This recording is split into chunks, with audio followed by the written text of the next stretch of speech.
যারা এইমাত্র লাইভ ক্লাসে জয়েন করেছেন তারা একটু জানাবেন যে আপনারা আমাকে শুনতে পাচ্ছেন কিনা বা আমাদের স্ক্রিন ক্লিয়ারলি দেখতে পাচ্ছেন কিনা। এতক্ষণ সাউন্ড ছিল না, এখন সাউন্ড আছে, একটু জানাবেন। অনেকেই চলে আসছেন। রায়ান রহমান ভাই চলে আসছেন, ভিডিও আটকে আছে, সাউন্ড নাই, এখন ক্লিয়ার কিনা? হ্যাঁ, শুনতে পাচ্ছেন, এখন সব কিছু ক্লিয়ার আছে আশা করি। সো অল ক্লিয়ার বলেছেন, অসংখ্য ধন্যবাদ। তো আমরা আজকে যে ক্লাসটা আমরা করতে যাচ্ছি সেটি হচ্ছে ইংলিশ 3-in-1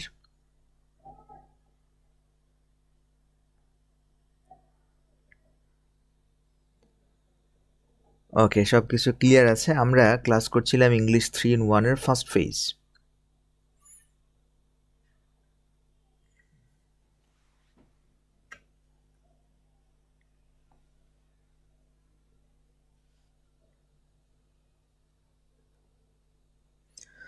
তো আমরা ফার্স্ট ফেজ ক্লাস করছিলাম। আমরা ক্লাস 1-এর এ থেকে শুরু করে আমরা ক্লাসগুলো করতে করতে করতে করতে কোথায় আসছি? 1-এর জি পর্যন্ত প্র্যাকটিক্যালি ক্লাস আমরা করে ফেলেছি।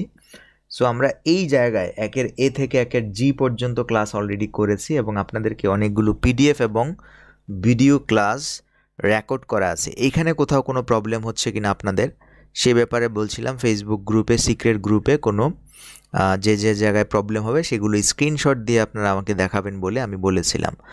সো আজকের ক্লাস হচ্ছে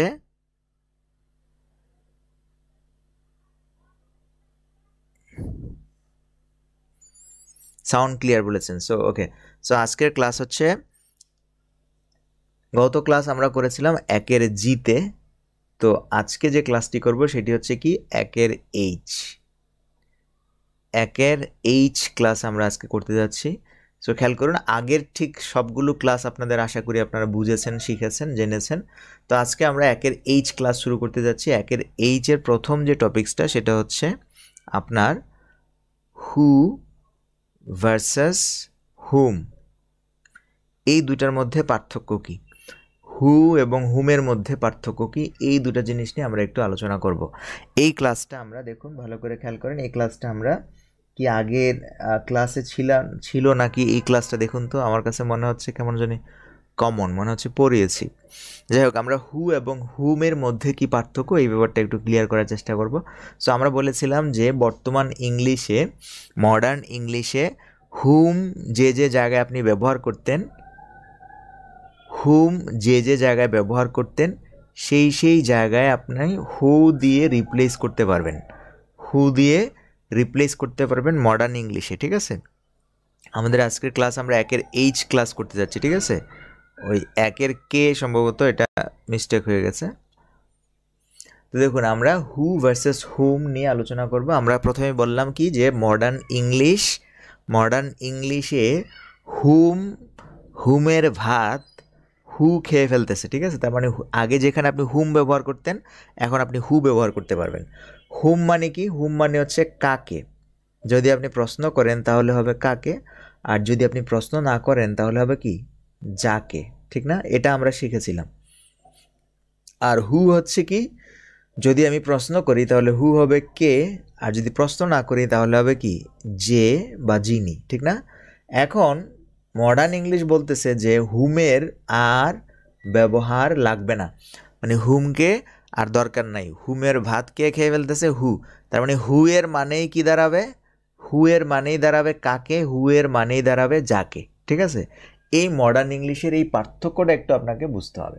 ঠিক আছে, সো আমরা একটু পার্থক্যটা দেখাই। যেমন ধরেন, সরাসরি কোশ্চেন করার ক্ষেত্রে এই কাজটা কিভাবে করব? সরাসরি কোশ্চেনের করার ক্ষেত্রে, অর্থাৎ সাবজেক্ট খোঁজার জন্য আমরা কি করতে পারি? সাবজেক্ট মানে আমরা হুম দিয়ে যেসব কোশ্চেন করে থাকি, যেমন ধরেন লিখলাম হুম, কোশ্চেন করার ক্ষেত্রে। ঠিক আছে, whom do you love most. দেখুন, এটা একটা কোশ্চেন না? Whom do you love most, whom do you love most. এই ক্ষেত্রে আপনি বলছিলাম যে হুমের ভাত কে খেয়ে ফেলতেছে? হু।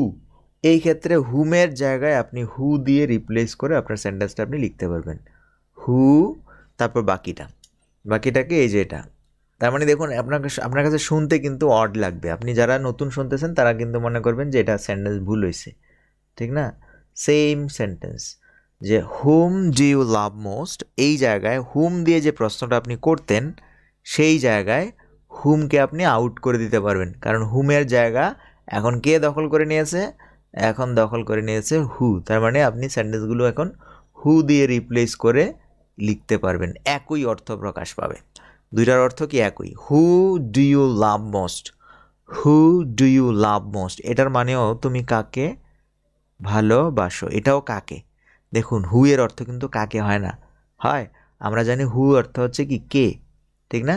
কিন্তু আমরা এইমাত্র বললাম যে হুমের যেসব জায়গায় আমরা কাকে হিসাবে এবং যাকে হিসাবে ব্যবহার করেছি আগে, আমরা সেই জায়গাগুলোতে এখন হু বসিয়ে দিলেও আপনার কি হয়ে যাবে? সেন্টেন্স কারেক্ট হয়ে যাবে। ব্যাপারটা আমি বুঝাতে পেরেছি আশা করি। এখন দেখুন আমরা কোশ্চেন করার ক্ষেত্রে যদি প্রেপোজিশন যুক্ত কোনো শব্দ থাকে তাহলে আমরা কিভাবে করব। যেমন ধরেন বললাম টু হোম, প্রেপোজিশন সহযোগে যদি কোনো একটা সেন্টেন্স আমরা লিখি, to whom, to whom do you wish to, to whom do you wish to speak, মানে কি তুমি কার সাথে, টু হুম, দেখুন এখানে কারোর সাথে স্পিকের সাথে কারোর সাথে কথা বলার ক্ষেত্রে স্পিক টু ব্যবহৃত হয়, স্পিক টু। সেক্ষেত্রে আমরা প্রশ্ন করেছি to whom do you wish to speak, তুমি কার সাথে কথা বলতে চাও। বাংলা মানে দাঁড়ালে কি হবে? তুমি কার সাথে কথা বলতে চাও।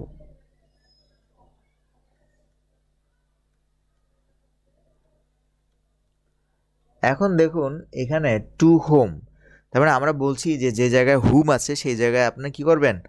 হু রিপ্লেস করবেন এবং সেম অর্থ দেবে। সো এই সেন্টেন্সের মধ্যে দেখা যাচ্ছে টু হোম আছে। এখন আমি কি করতে পারি তাহলে? আমি পুরো সেন্টেন্সটার মধ্য থেকে কিভাবে চেঞ্জ করব? এই সেন্টেন্সটাকেও আপনি হু দিয়ে রিপ্লেস করতে পারবেন, কারণ আমরা বলছি হুমের ভাত হু খেয়ে ফেলতেছে, ঠিক আছে? এখন যেহেতু ভাত খেয়ে ফেলতেছে তার মানে হুমের ভ্যালু আর নাই, ঠিক আছে? এখন দেখুন এই যে এই জায়গায় আপনি হুম রিপ্লেস করে কি করবেন বলছি, হুম রিপ্লেস করে আপনি এই যে হুমকে আমরা পাঠিয়ে দিলাম এদিকে, হু লিখতে পারবেন আমরা বলছিলাম কিছুক্ষণ আগেই। তো আপনি এখানে হু লিখেন। এখন দেখুন এখানে যখন আমি হু লিখছি তখন to who do you wish to speak এইরকম অর্থ হয়, কিন্তু মনে রাখবেন কখনোই প্রেপোজিশনের সাথে হু বসে না, প্রেপোজিশনের সাথে হু কখনোই বসে না। তাহলে এই ক্ষেত্রে তাহলে আমরা কি করব? যেহেতু এখানে প্রেপোজিশন আছে, এই ক্ষেত্রে তাহলে কি করব? এই ক্ষেত্রে যেটা করব সেটা হচ্ছে হু এখানে বসাবেন, ঠিক আছে? আপনি এই যে টু দেখতে পাচ্ছেন না, এই টুকে এখানে রাখতে পারবেন না। টুকে কি করবেন? টুকে এখান থেকে নিয়ে নিয়ে নিয়ে নিয়ে নিয়ে এই যে স্পিকের একদম এই ভার্বের এই সেন্টেন্সের একদম শেষে লিখবেন। এই সেন্টেন্সের শেষে দেখুন আমি এই সেন্টেন্সের শেষে রেখেছি। সো আমাদের সেন্টেন্স এবারও হয়ে গেছে। তার মানে আমাদের সেন্টেন্সটা হলো কি, who do you wish to speak to, question mark হবে এখানে, who do you wish to speak to. দেখুন এই আপডেট ইংলিশটা একটু জানবেন, এগুলো আপনি যখন পরীক্ষা হলে দেখবেন তখন বুঝবেন না, তখন মনে করবেন হু মানে তো কে। Who do you wish to speak to এর মানেও কিন্তু তুমি কার সাথে কথা বলতে চাও, এর মানেও কিন্তু সেম এটাই। দুইটা বাক্যই সঠিক, ঠিক আছে? দুইটা বাক্যই কি, দুইটা বাক্যই কারেক্ট, দুইটা বাক্যের অনুবাদও সেম। স্ট্রাকচারগুলো ভালো করে খেয়াল করেন। Who do you wish to speak, who do you wish to speak to, শেষে হবে কি টু। ব্যাপারটা বুঝতে পেরেছেন কিনা একটু আমাকে বলবেন।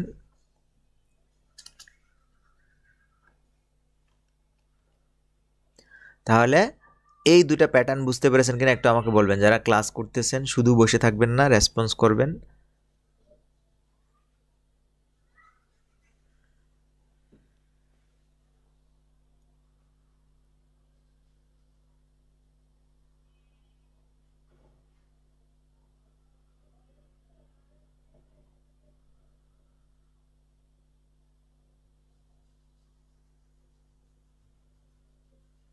ক্লিয়ার? ওকে, বুঝেছেন। তাহলে আমি আপনাদেরকে একটা দেই, আপনারা বলবেন যে এটা আসলে কি।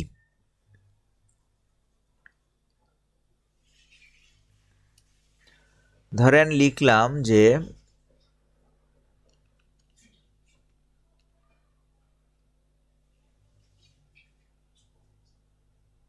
এই সেন্টেন্সটা আপনি লিখবেন, এটাকে আপনি মডার্ন ইংলিশে লিখলে কিভাবে লিখতেন? With whom do you want to visit? With whom do you want to visit, এইখানে হুমের পরিবর্তে যদি আমরা হু লিখি তাহলে সেটা কিভাবে লিখব?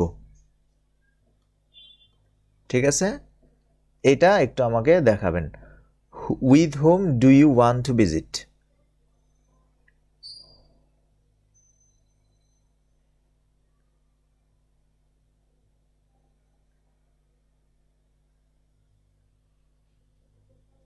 ওকে, সো এমডি সিদ্দিক ভাই কারেক্ট আনসার করে ফেলেছেন। তো দেখুন এর মানে কিন্তু হুবহু কি? With whom do you want to visit, who do you want to visit with, who do you want to visit with, এটার মানে কিন্তু হুবহুব এটাই, যে কার সাথে তুমি ভিজিট করতে চাও, তুমি কার সাথে বেড়াতে চাও। এটা আপনি যদি হু দিয়ে ও লিখেন তাও কিন্তু আপনার কি, আপনার অনুবাদ কিন্তু সেম হবে। তার মানে যারা এইভাবে লিখেছেন who do you want to visit with, correct answer করেছেন। ঠিক আছে, অসংখ্য ধন্যবাদ, বুঝতে পারলে। Okay, who do you want to visit with, who do you want to visit with, এই উইথটা কোথা থেকে আসছে আপনাকে খেয়াল করতে হবে। ঠিক আছে, এটা অনেকেই বুঝেন না যে এই উইথটা আবার আসলো কোথা থেকে। Who do you want to visit with, তার মানে তুমি কার সাথে বেরোতে চাও। এখন ম্যাক্সিমাম স্পোকেন ইংলিশে এবং ইংরেজরা দেখবেন এই সেন্টেন্সটাকে প্রেফার করে বেশি, তারা এটাকে আনসার করে। এটা অনেক ফর্মাল, এটা হচ্ছে কি ফর্মাল, অনেক ফর্মাল সিচুয়েশন আপনি এই সেন্টেন্সে কোশ্চেন করবেন, বাট এটা হচ্ছে ইনফর্মাল এবং কি এখন এটাই বর্তমানে বেশি চলে, এই স্ট্রাকচারটা। Who do you want to visit with, তুমি কার সাথে বেরোতে যাও, এটারও মানে কিন্তু সেম। এখন আমরা আসি, এটা তো গেল কোশ্চেনের ব্যাপার, মানে কোশ্চেনের ক্ষেত্রে আমরা কিভাবে হুমকে কি করব, কেটে হু বসাবো, এটা গেল কোশ্চেনের ক্ষেত্রে। ঠিক আছে, কোশ্চেনের ক্ষেত্রে এটা গেল। এখন আমরা আসি ওই যে রিলেটিভ ক্লজের ক্ষেত্রে আমরা কিভাবে ব্যবহার করব। রিলেটিভ ক্লজ কোনটা? ওই যে কাকে কোশ্চেন করলে হচ্ছে কাকে, আর কোশ্চেন না করলে হবে কি, ওই যে যাকে। এটা এখন আমরা দেখব যে এইখানে কিভাবে এটার পরিবর্তনটা হবে। বুঝতে পেরেছেন? আশা করি এও বেটার আন্ডারস্ট্যান্ড। যাই হোক, এখন আমরা একটা রিলেটিভ ক্লজের ক্ষেত্রে আমরা ব্যাপারটা ফিল করার চেষ্টা করি। যেমন ধরেন লিখলাম the boy whom you love is my brother. এখন বলেন তো এখানে চেঞ্জ করলে, আমি যদি আপনাকে বলি যে আপনি এখান থেকে এই হুম পরিবর্তন করে হু দিয়ে সেন্টেন্সটা লিখেন, তাহলে কিভাবে লিখবেন বলেন তো, এবং লিখলেও বুঝবেন কিনা আপনি। The boy whom you love is my brother, তাহলে এটা কি হবে?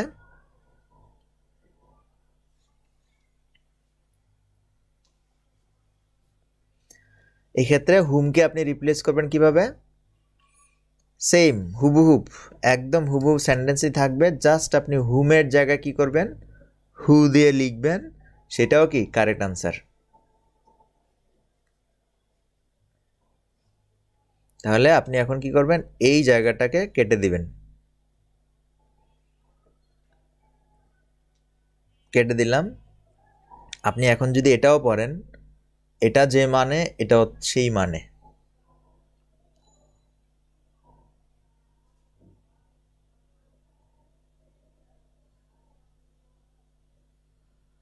তাহলে আমাদের এই সেন্টেন্সটা, the boy who you love is my brother. এখন দেখুন এটা কিন্তু যে না, এটা হবে কি যাকে। ঠিক আছে, আপনি এই ব্যাপারটা বুঝবেন কিভাবে বলেন? একজন প্রশ্ন করেছে বুঝবো কিভাবে?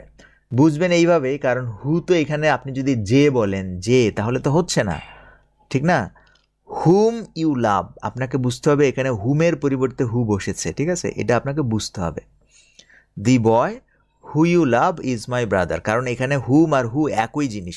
হু এর অর্থই কি হচ্ছে, হু এর অর্থই হবে যে বা যিনি, আবার হু এর অর্থই হবে কি যাকে, যাকে, যে বা যিনি যাকে। এখন কখন আপনি বুঝবেন, ওই যে কনটেক্সট ধরে আপনি বুঝবেন। দেখুন এখানে যদি হু দেই এবং হু এর অর্থ যদি আপনি যে বা যিনি ধরেন তাহলে তো হচ্ছে না অনুবাদ, দেখুন অনুবাদ হচ্ছে না। তাহলে সেক্ষেত্রে আপনাকে যাকে দিয়ে অনুবাদটা নিতে হবে।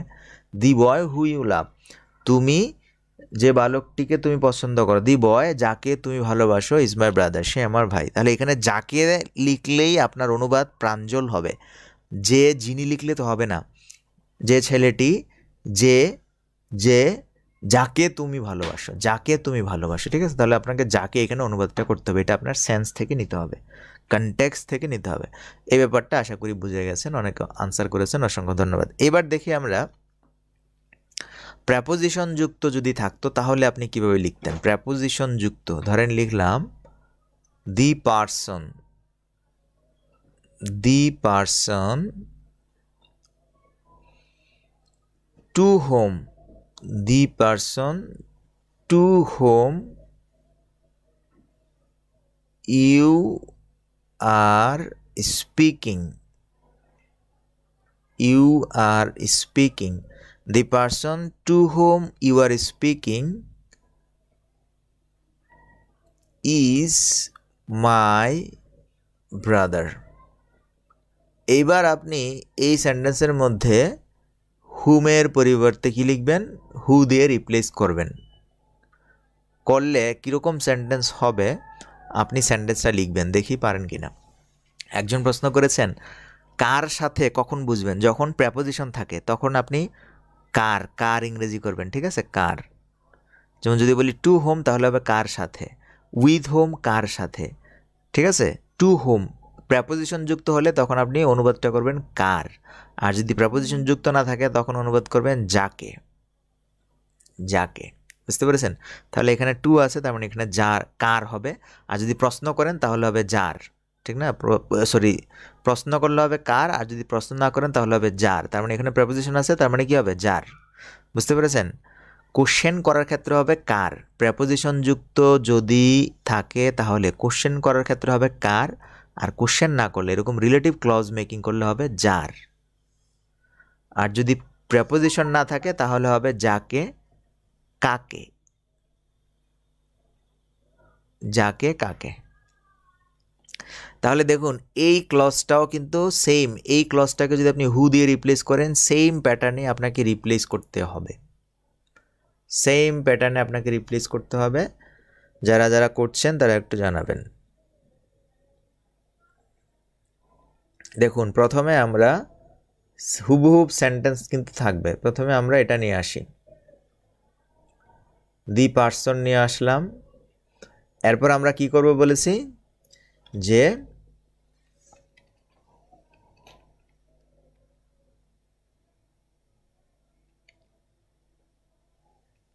এরপর আমরা বলেছি যে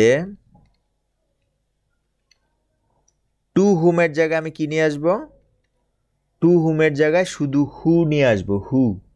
তাহলে দেখুন আমি দি পারসনের জায়গায় এখানে হু নিয়ে আসবো, নিয়ে আসতে পারবেন, কিন্তু এখানে প্রেপোজিশনটা রাখতে পারবেন না। এই ক্ষেত্রেও কি সেম রুলস, প্রেপোজিশনটা চলে যাবে কোথায়, প্রেপোজিশনটা চলে যাবে আপনার এই যে ক্লজটা দেখছেন না, প্রেপোজিশনটা চলে যাবে এই ক্লজে, এই ক্লজটা দেখছেন না, এই ক্লজের শেষে চলে যাবে প্রেপোজিশনটা। তাহলে আমরা এখানে এটা নিয়ে আসলাম, হু ইউ আর স্পিকিং, তারপর হচ্ছে এই টু চলে আসবে এখানে। দেখুন ব্যাপারটা বুঝতে পেরেছেন কিনা, who you are speaking to, তার মানে এই ক্লজগুলোর পরিবর্তনটা বুঝেছেন কিনা দেখুন, এই ক্লজটার পরিবর্তন ঘটেছে এইখানে, the person who you are speaking to, আর বাদ বাকি যেটা আছে সেটা সেম, বাকি যেটা এখানে তো কোনো পরিবর্তন নাই, এখানে এটা হুবহুব বসবে। অনেকে আনসার করেছেন, অসংখ্য ধন্যবাদ। এটা এখানে বসবে, বেশ। তাহলে কি হলো, the person who you are speaking to is my brother, the person who you are speaking to is my brother. অনেকে ভুল করেন, অনেকে কি করেন, অনেকে এই টুকে একদম শেষে নিয়ে আসেন, এইখানে নিয়ে আসেন, এইখানে নিলে হবে না, এইখানে না, একদম শেষে না, যে ক্লজের সাথে টু সেই ক্লজের শেষে। দেখুন এই ক্লজের শেষে টু, এই ক্লজের সাথে টু ছিল না, এই কারণে এই ক্লজের শেষে আপনি টুটা বসাবেন। টু কিন্তু সম্পূর্ণ সেন্টেন্সের শেষে না, সম্পূর্ণ সেন্টেন্সের শেষে না, এই ভুলটা করবেন না। এই টুটা এই ক্লজের, এই কারণে এই ক্লজের শেষে লিখবেন। তো আশা করি ব্যাপারটা আপনি বুঝে গেছেন, ঠিক আছে। The person who you are speaking to is my brother, এটা অনেকে বুঝে গেছেন, অসংখ্য ধন্যবাদ। এখন দেখুন যে ব্যাপারটা এখানে আমরা বলছিলাম যে এখানে আমরা কি শিখলাম, এখানে আমরা শিখলাম যে বর্তমানে হুমের ভাত কে খেয়ে ফেলতেছে, হুমের ভাত খেয়ে ফেলতেছে আপনার হু। দ্যাট মিনস যেখানে আপনি হুম দেখবেন সেখানে কেটে আপনি হু লিখবেন, এটাই আমরা বুঝালাম এতক্ষণ, ঠিক না? এবং কি কি রুলস ফলো করতে হবে সেটা আমি আপনাকে দেখিয়েছি। বাট আমরা একটা জিনিস দেখলাম যে বারবারে হুমকে আঘাত করা হচ্ছে, হুমকে দেশ ছাড়া করে দেওয়া হয়েছে, ঠিক না? হুম হচ্ছে কি দুর্বল, এই কারণে চারদিক থেকে অ্যাটাক করে কি করা হচ্ছে, এর এম কেটে হু বানিয়ে ফেলা হচ্ছে যে তোর লাগবে না। হু কি করতেছে, হুমের ভাত খেয়ে ফেলতেছে। এখন হুম কি করলো, হুম যখন এই তার ব্যর্থতা মেনে নিয়ে সে কী করলো, সে নিজের সাথে কিছু বডিগার্ড ফিট করলো। কি করলো? বডিগার্ড, হুমের সাথে কিছু বডিগার্ড ফিট করলো। বডিগার্ড কারা? বডিগার্ড হচ্ছে কোয়ান্টিফায়ার্স। বডিগার্ড কারা কারা দেখুন, বডিগার্ড হচ্ছে কোয়ান্টিফায়ার্স। মানে এবার হুম যেহেতু দুর্বল ছিল যে কারণে হুমকে কেটে আমরা হু বসিয়েছি, বাট এবার হুম কী করলো, কিছু বডিগার্ড অ্যাড করলো যেটার নাম হচ্ছে কোয়ান্টিফায়ার্স। যদি হুমের সাথে এই কোয়ান্টিফায়ার্স থাকে, হুমের সাথে যদি কোয়ান্টিফায়ার্স থাকে একসাথে, তাহলে সেই হুমকে আপনি আর রিপ্লেস করতে পারবেন না। সে মজবুত হয়ে গেছে, সে শক্তিশালী হয়ে গেছে, তখন আপনি হু দিয়ে আর কি রিপ্লেস করতে পারবেন না। যখন কি থাকে, কোয়ান্টিফায়ার্স থাকে, তখন আর আপনি হু দিয়ে রিপ্লেস করতে পারবেন না। হু এখানে ব্যর্থ। তার মানে বডিগার্ড কারা থাকবে, বডিগার্ড হচ্ছে কোয়ান্টিফায়ার্স। কোয়ান্টিফায়ার্স তাহলে কি, কোয়ান্টিফায়ার্স হচ্ছে সংখ্যাবাচক শব্দ। যেমন ধরেন অল অফ, হুম, এরকম যদি থাকে। তারপর হচ্ছে কি ফিউ অফ,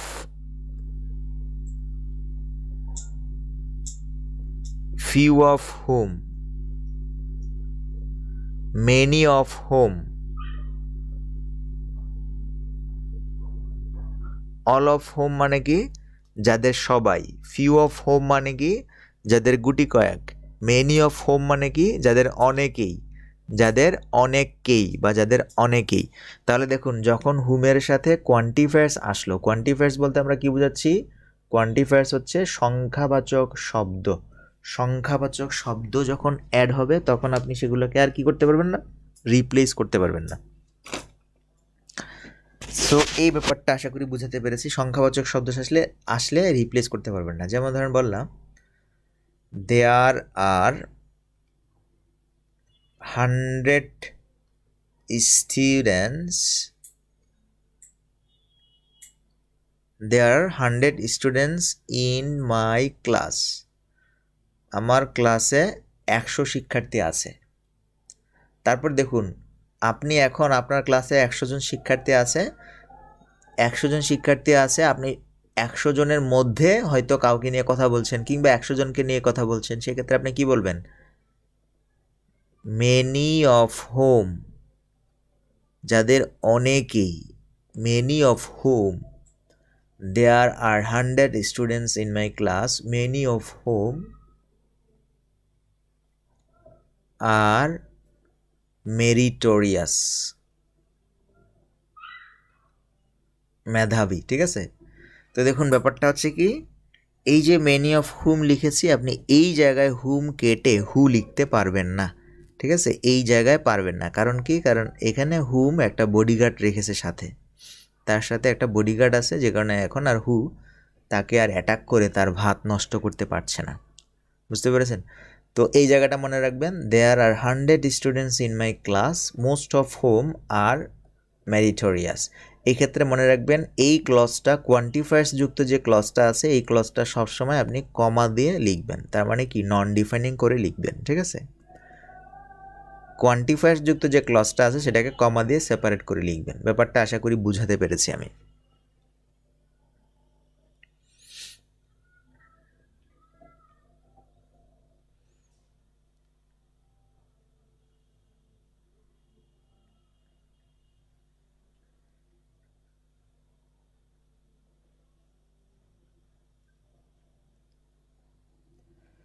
সো আমরা এখন নতুন একটা টপিকসে চলে আসছি।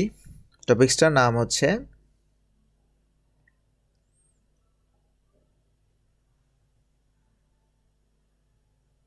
Relative pronoun. Relative pronoun hiding বা ওমিটেড মানে কি, মানে রিলেটিভ প্রোনাউন কোন কোন জায়গায় হাইট থাকে, হাইট দিলেও হয় না দিলেও হয়, এই জায়গাগুলো আমরা এখন ক্লিয়ার করব। নতুন টপিকসে আমরা আসছি, মনোযোগ দিয়ে দেখুন। রিলেটিভ প্রোনাউন, এই যে এতদিন রিলেটিভ প্রোনাউন শিখেছি, এখন কিছু কিছু জায়গা আছে যে জায়গাগুলোতে রিলেটিভ প্রোনাউন না দিলেও হয়, ঠিক আছে। প্রথম জায়গা, যদি relative pronoun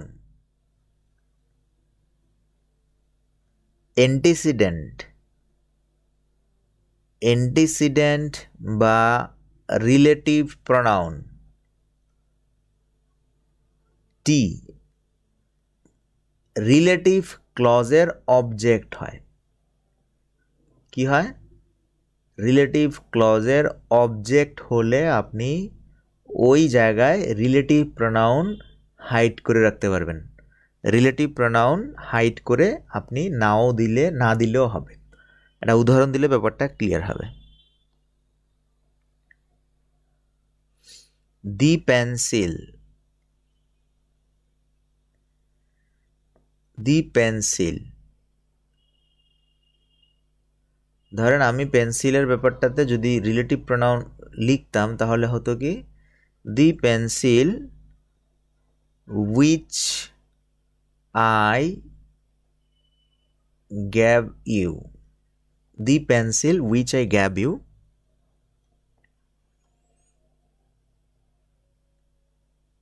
is very nice। এখন দেখুন আমরা যেটা বলছিলাম সেটা হচ্ছে কি, যে এই যে ক্লজটি আপনি লিখেছেন এই ক্লজটিকে আপনি রিলেটিভ প্রোনাউন না দিয়েও লিখতে পারতেন। কিভাবে? অর্থাৎ আপনি এখানে এই যে রিলেটিভ ক্লজটা আপনি দেখতে পাচ্ছেন এই ক্লজটাকে the pencil which I gave you. এখন দেখুন আমাদের শর্ত মতে আমরা বলছিলাম শর্ত হচ্ছে কি, শর্ত হচ্ছে রিলেটিভ ক্লজের অবজেক্ট হতে হবে। তাহলে আই গ্যাভ, আমি কি দিয়েছি? আই গ্যাভ দি পেন্সিল, এটা হচ্ছে আপনার অ্যান্টিসিডেন্ট। দি পেন্সিল হচ্ছে এখানে অ্যান্টিসিডেন্ট, আর এখানে উইচ হচ্ছে কি, এখানে উইচ হচ্ছে আপনার রিলেটিভ প্রোনাউন। তার মানে দেখুন antecedent relative pronoun I gave you, which I gave you, আমি যা তোমাকে দিয়েছি। তার মানে আমি তোমাকে কি দিয়েছি? আমি তোমাকে কলমটি দিয়েছি। তার মানে কি দিয়েছি প্রশ্নের উত্তরে আমরা কি পাচ্ছি? আপনার এই আনসারটা পাচ্ছি। অর্থাৎ এই দি পেন্সিল অথবা এই রিলেটিভ প্রোনাউন এখানে অবজেক্ট হিসেবে বসেছে। সো যদি এরকম অবজেক্ট হিসেবে বসে তাহলে সেই ক্ষেত্রে আপনি কি করতে পারবেন? সেই ক্ষেত্রে আপনি এই উইচকে হাইড করে রাখতে পারবেন। সো আমরা এখানে এই উইচকে কেটে দিতে পারি। কি করতে পারি আমরা? কেটে দিতে পারি। কেটে দিলে কি হবে দেখুন, সেম হবে হুবহুব সেন্টেন্স। এটা যদি আমরা কেটে দিই এখান থেকে, তাহলে আমাদের সেন্টেন্স হলো কি, এই যে এটা, এই ক্ষেত্রে আমাদের সেন্টেন্স এরকম হবে। দুটাই কি কারেক্ট আনসার, বুঝতে পেরেছেন? দুটাই কারেক্ট। তাহলে আমাদের এই সেন্টেন্সটা আমরা এইভাবে লিখতে পারতেছি, আবার এইভাবে লিখতে পারতেছি। The pencil which I gave you is very nice. The pencil I gave you is very nice. দেখুন ব্যাপারটা বুঝতে পেরেছেন কিনা আমাকে একটু জানাবেন। আমরা এখানে যে ক্লজটা লিখেছি, the pencil which I gave you, এটা যেমন কারেক্ট, এইখানে the pencil I gave you এটাও কি কারেক্ট।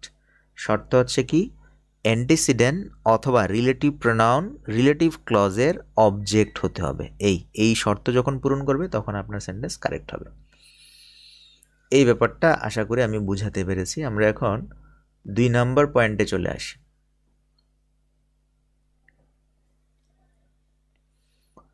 2 হচ্ছে যে হুবহু আগেরটার মতোই, তবে একটু ভালো করে খেয়াল করেন। অ্যান্টিসিডেন্ট বা রিলেটিভ প্রোনাউন যদি রিলেটিভ ক্লজের সাবজেক্ট হয়, যদি সাবজেক্ট হয়, এবং দেখুন এখানে আরো কিছু আছে, সাবজেক্ট হবে এবং কি অ্যাক্টিভ হলে, অ্যাক্টিভ সেন্টেন্স হলে, অ্যাক্টিভ সেন্টেন্স হলে প্রেজেন্ট কন্টিনিউয়াস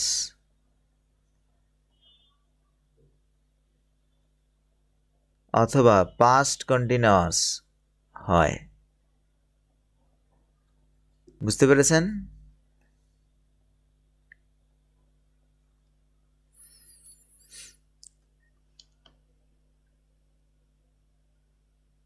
এবং যদি প্যাসিভ সেন্টেন্স হয়,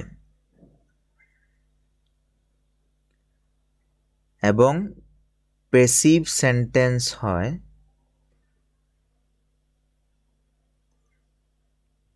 তাহলে এই ক্ষেত্রে হচ্ছে অ্যাক্টিভ সেন্টেন্সের ক্ষেত্রে শুধু প্রেজেন্ট কন্টিনিউয়াস, পাস্ট কন্টিনিউয়াস, মানে সব কন্টিনিউয়াসের ক্ষেত্রে। আর প্যাসিভ সেন্টেন্সের ক্ষেত্রে আপনার অল সেন্টেন্স, অল টেন্স, যে কোনো টেন্স, এনি টেন্স বলতে পারেন, এনি টেন্স। যদি প্যাসিভ সেন্টেন্স হয় সেক্ষেত্রে আপনি কি করতে পারবেন, সেক্ষেত্রে আপনি রিলেটিভ প্রোনাউন হাইড করে রাখতে পারবেন। সেই ক্ষেত্রে এই দুটি ক্ষেত্রে আপনি রিলেটিভ প্রোনাউন না, এই দুটি ক্ষেত্রে শুধু রিলেটিভ প্রোনাউন না, রিলেটিভ প্রোনাউন এবং অক্সিলারি ভার্ব, রিলেটিভ প্রোনাউন এবং অক্সিলারি ভার্ব দুইটাকে কি করতে পারবেন, হাইড করে রাখতে পারবেন। অক্সিলারি ভার্ব এবং রিলেটিভ প্রোনাউন এই দুইটাকেই আপনি হাইড করে সেন্টেন্স থেকে কেটে ফেলতে পারবেন, এবং কেটে ফেললে আপনার সেটা ফ্রেজে পরিণত হবে, কনভার্টেড হয়ে সেটা ফ্রেজে রূপান্তরিত হবে। একজন প্রশ্ন করেছেন যে রিলেটিভ ক্লজ চিনব কিভাবে? তাহলে আপনি আগের ক্লাস করেন নাই। আমরা কি রিলেটিভ ক্লজ নিয়ে ক্লাস করেছি না আপনাদের? ইসরাত জাহান আপু, রিলেটিভ ক্লজের উপর আমাদের ক্লাস আছে, সেই ক্লাসগুলো দেখেন। 1-এর ডি, 1-এর ই, 1-এর এফ, ঠিক আছে? The call you are calling is busy now. এটা দি কল, এটা ইতে মানে আমাদের ফোনে আপনি যখন কল করবেন, ঠিক আছে, তখন এই সেন্টেন্সটা আপনি দেখতে পাবেন। এই সেন্টেন্সটা পুরোপুরি হয় না। এই সেন্টেন্সটা হবে কি, the number you are dialing, the number you are calling, the number you are calling is busy now, ঠিক আছে? নাম্বার হবে, এখানে নাম্বার হবে। The number you are calling now is busy, then the number you are calling. দেখুন এই ক্ষেত্রে আমরা এখানে কি রিলেটিভ প্রোনাউন দিই না। কেন দিই না বুঝতে পেরেছেন? আবার একটু বলেন টেন্সের বিষয়টা। ওকে, আমরা উদাহরণ দিচ্ছি, উদাহরণ দিলে ব্যাপারটা বুঝবেন। দেখুন, তো আমাদের এই সেন্টেন্সের শর্ত হচ্ছে কি, এখানে হচ্ছে আপনার অ্যাক্টিভ সেন্টেন্সের হলে প্রেজেন্ট ইনডিফিনিট, অ্যাক্টিভ সেন্টেন্সের হলে প্রেজেন্ট কন্টিনিউয়াস, পাস্ট কন্টিনিউয়াস। আর যদি প্যাসিভের হয় তাহলে যে কোনো টেন্সের হলেই আপনি কি করতে পারবেন, রিলেটিভ প্রোনাউন এবং অক্সিলারি ভার্ব কেটে ফেলতে পারবেন। যদি রিলেটিভ প্রোনাউন ওই সেন্টেন্সের সাবজেক্ট হয়। ঠিক আছে, সো আমরা এখন এটার একটা উদাহরণ দিই, তাহলে ব্যাপারটা আরো ক্লিয়ার হবে।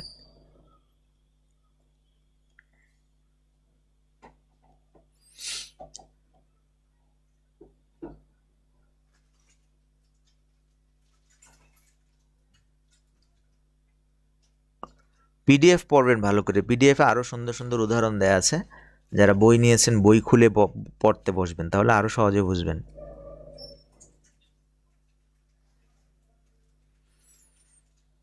ধরেন লিখলাম দি বয়,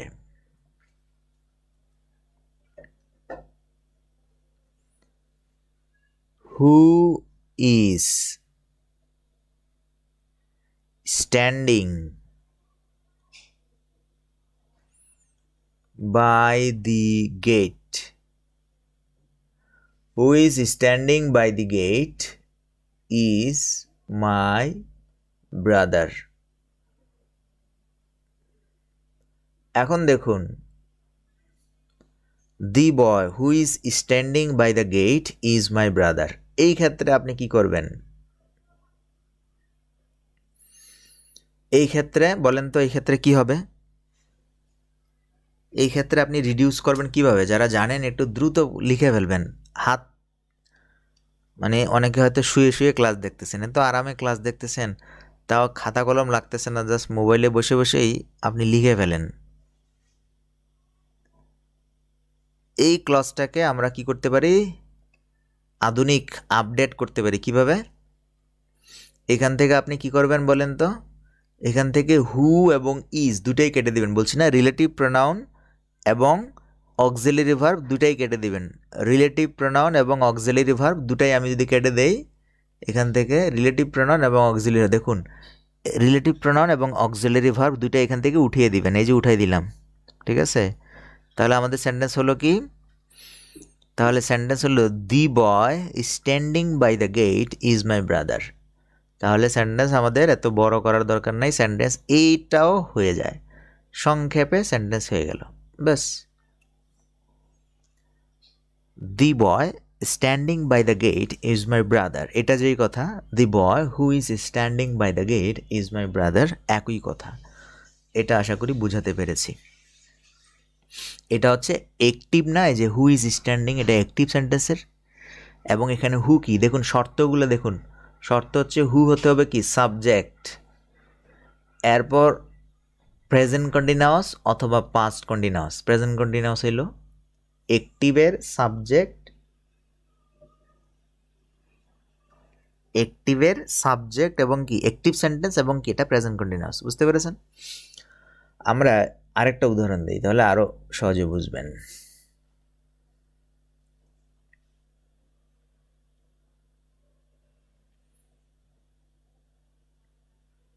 দি বয় দিয়ে উদাহরণ দেই, দেখুন the boy who was invited,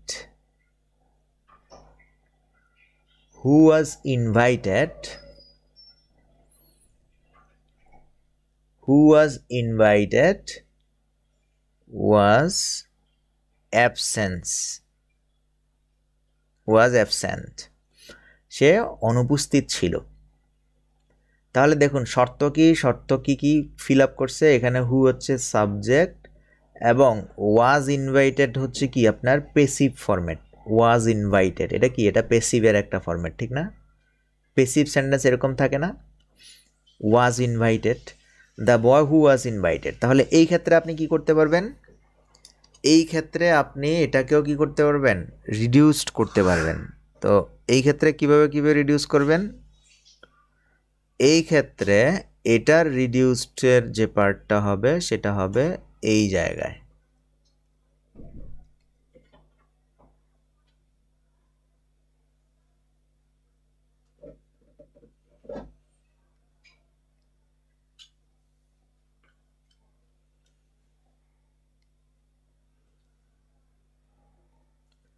যারা যারা বুঝতে পেরেছেন লিখে ফেলেন। এই ক্ষেত্রে তাহলে কাকে কাকে রিডিউস করবেন? প্রথমেই এই যে হু রিলেটিভ প্রনাউন এবং এই অক্সিলারি ভার্ব, রিলেটিভ প্রনাউন এবং অক্সিলারি ভার্বকে আপনি উধাও করে দিবেন, ব্যাস আপনার সেন্টেন্স কারেক্ট।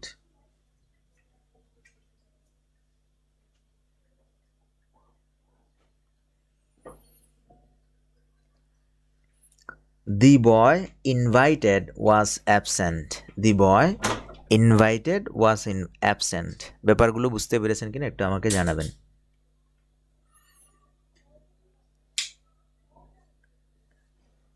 বই ফার্ম গেটে পাবেন না, বই নিতে হবে। বই তো আমি দেই না, কোর্সের বাইরের কাউকে দেই না, বুঝছেন? বই আপনাকে কুরিয়ারে নিতে হবে। বই আর নাইও, কুরিয়ারে কি নেবেন? বই শেষ প্রথমেইতে। The boy standing by the gate is my brother, ঠিক আছে। The teacher teaching in the class is handsome gentleman, হ্যাঁ বুঝতে পেরেছেন। অনেকে লিখেছেন, কারেক্ট আনসার করেছেন। তাহলে দেখুন, the boy who was invited was absent, the boy invited was absent. আশা করি আমি ব্যাপারগুলো বুঝাতে পেরেছি।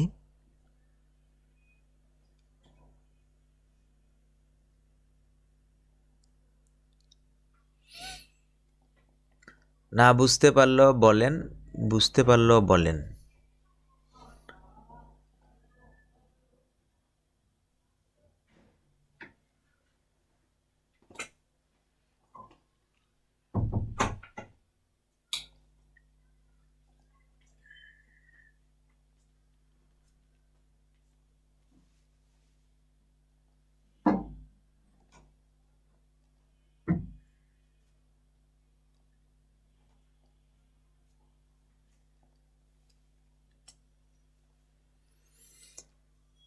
তো খেয়াল করুন, আমরা আরেকটা সেন্টেন্স আপনাদের কাছে তুলে ধরলাম, আপনার এটার আনসার করবেন, দেখি পারেন কিনা।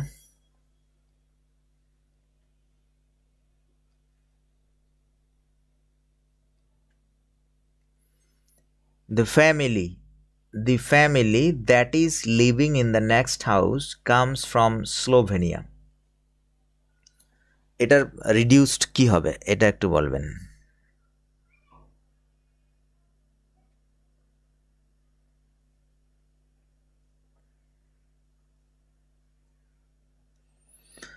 এবং আমরা এবার আরেকটা টপিকস নিয়ে আপনাদের সাথে হাজির হব, সেটা হচ্ছে কি, সেটা হচ্ছে প্রেপোজিশন যুক্ত হলে সেই ক্ষেত্রে আপনি কি করবেন।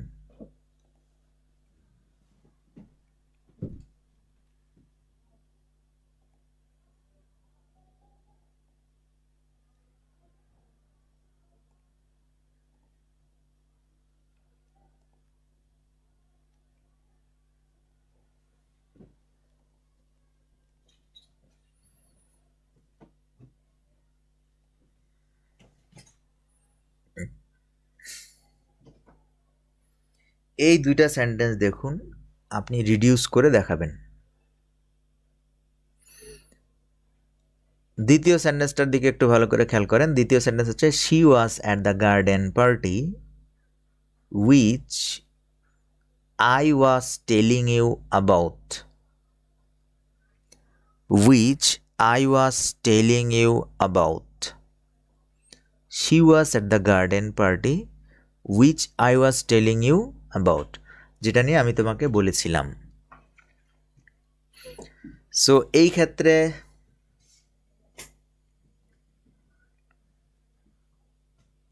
কি করবেন?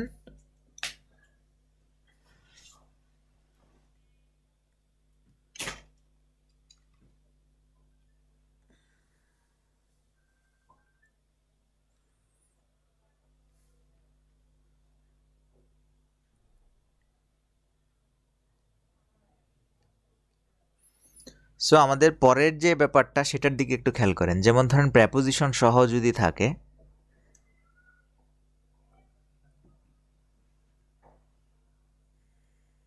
she was at the garden, সে ছিল বাগানে। she was at the garden, সে ছিল বাগানে।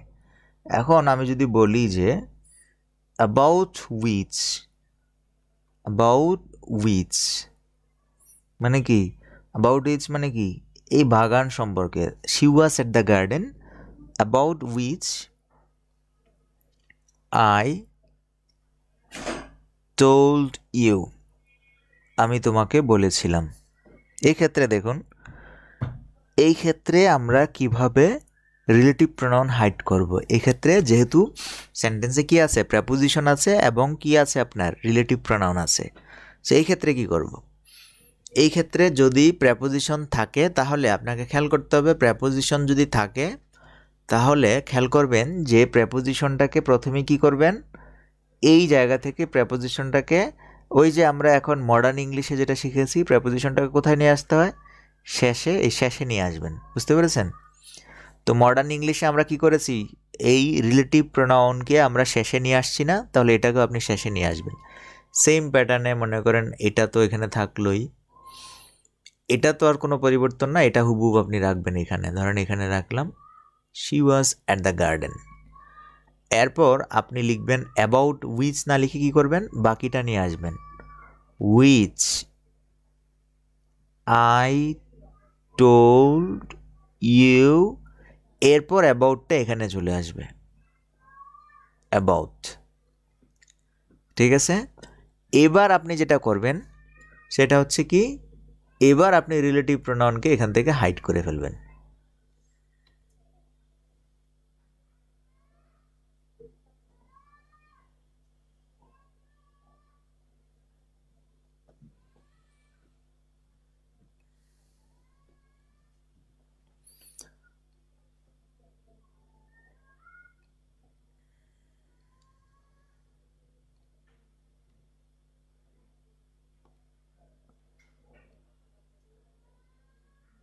এবার আপনি এখান থেকে রিলেটিভ প্রোনাউনটাকে হাইড করে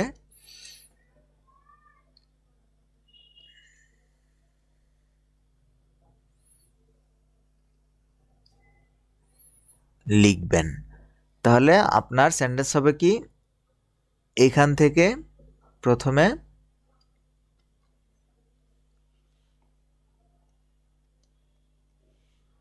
সেন্টেন্সটা কিভাবে হবে, জাস্ট আপনি এখান থেকে এই উইচটা কেটে দিবেন, ব্যাস, তাহলে আপনার হয়ে গেল। She was at the garden, I told you about. I told you about. She was at the garden, I told you about.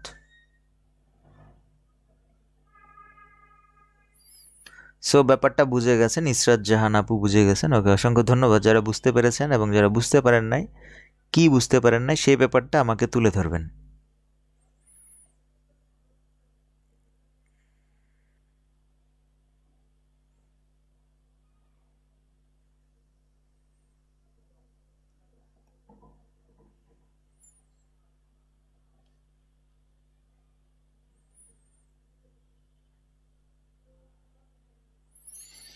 So আজকে আমরা অনেক সুন্দর সুন্দর রুলস শিখেছি। আজকে আমাদের একের এইচ ক্লাস ছিল, আমরা আর বেশি দূর আগাচ্ছি না, এই পর্যন্তই থাকলো।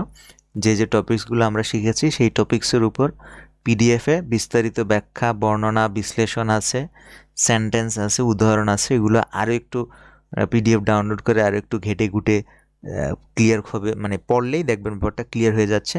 তারপর আপনি একের এইচের উপর একটা পরীক্ষা দিবেন, টেস্ট দিবেন, ক্লাস টেস্ট দিলে ব্যাপারটা আরও ক্লিয়ার হয়ে যাবে। ঠিক আছে?